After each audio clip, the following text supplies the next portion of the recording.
പാട്ടുകളിൽ കൂടി പോലും പറയുന്നത് കാട് കക്കുന്നവനോട് ഒരു കുഴപ്പമില്ല, ചോറ് കക്കുന്നവനാണ്, ചോറ് മോഷ്ടിക്കുന്നതാണ് കാട് മോഷ്ടിക്കുന്നതിനേക്കാളും വലിയ അപരാധം എന്നുള്ള രീതിയിലാണല്ലോ നമ്മുടെ ഈ ലോകക്രമം, നമ്മുടെ നാട്ടിലെ കാര്യങ്ങൾ സഞ്ചരിക്കുന്നത്. അങ്ങനെ പാടിയ ഒരാളിനെ വെറുതെ വെച്ചേക്കാൻ പറ്റുമോ? തുല്യ നീതി വേണമെന്നൊക്കെ പറഞ്ഞ് ഇവിടുത്തെ ജന്മിത്വത്തെയും ജാതീയതയും മേലാളന്മാരെയൊക്കെ വെല്ലുവിളിച്ചുകൊണ്ട് ഒരു പയ്യൻ, ഒരു ചെറുപ്പക്കാരൻ ഇങ്ങനെ ഹാലിളകിയാൽ അത് വെച്ച് ഉറപ്പിക്കാനായിട്ട് ഇവിടുത്തെ സവർണ അധീശത്വ ശക്തികൾക്ക് എങ്ങനെ സാധിക്കും? അതുകൊണ്ട് അവരെല്ലാവരും ഒന്നു ചേർന്ന് അദ്ദേഹത്തെ ഇല്ലാതാക്കാനായിട്ട് ശ്രമിക്കുകയാണ്. അതിന് നമ്മൾ ഒരിക്കലും, അദ്ദേഹത്തിന്റെ ലഹരി ഉപയോഗം അദ്ദേഹം തന്നെ സംബന്ധിച്ചൊരു തെറ്റ് പറ്റിപ്പോയി. അത് ആ തെറ്റിൽ അദ്ദേഹം പശ്ചാത്തപിക്കുന്നുവെന്ന് അദ്ദേഹം തന്നെ പറഞ്ഞു.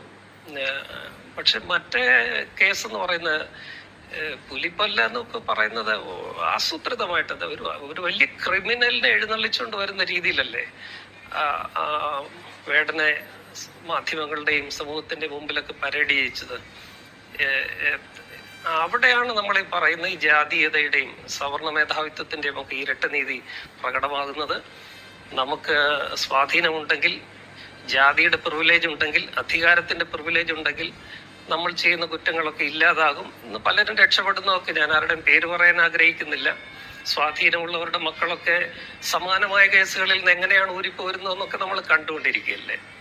അപ്പോൾ അധികാരത്തിന്റെയും ജാതിയുടെയും സമ്പത്തിന്റെയും ഒക്കെ പ്രിവിലേജ്, പ്രത്യേകിച്ച് നമ്മുടെ നാട്ടിൽ ജാതിയുടെ പ്രിവിലേജ്, ഇദ്ദേഹം ആ അടിത്തട്ടിൽ നിന്ന് വരുന്ന ഒരു മനുഷ്യനാണ് എന്നുള്ളതാണ് എല്ലാവരെയും അസ്വസ്ഥരാക്കുന്നത്. അങ്ങനെ ഒരാൾ മുന്നോട്ട് വയ്ക്കുന്ന പൊളിറ്റിക്സ് നാളെ നമുക്ക് അപകടമായിരിക്കും. സംഗീതത്തിന്റെ വിപ്ലവ സ്വഭാവം അറിയാവുന്നവരാണ് ഏറ്റവും കൂടുതൽ ഭയക്കുന്നത്. കാരണം അതിൽ കൂടെയൊക്കെ മുന്നോട്ട് വന്ന ഒരു വലിയ ഇടതുപക്ഷ ധാര ഇവിടെയുണ്ട്. അവരൊക്കെ അതിൽ നിന്ന് വ്യതിചലിച്ചിട്ട് ഇന്ന് ഇത്തരം അടിത്തട്ടുകളുടെ വിപ്ലവ സ്വഭാവങ്ങളെയൊക്കെ തള്ളിപ്പറയുമ്പോൾ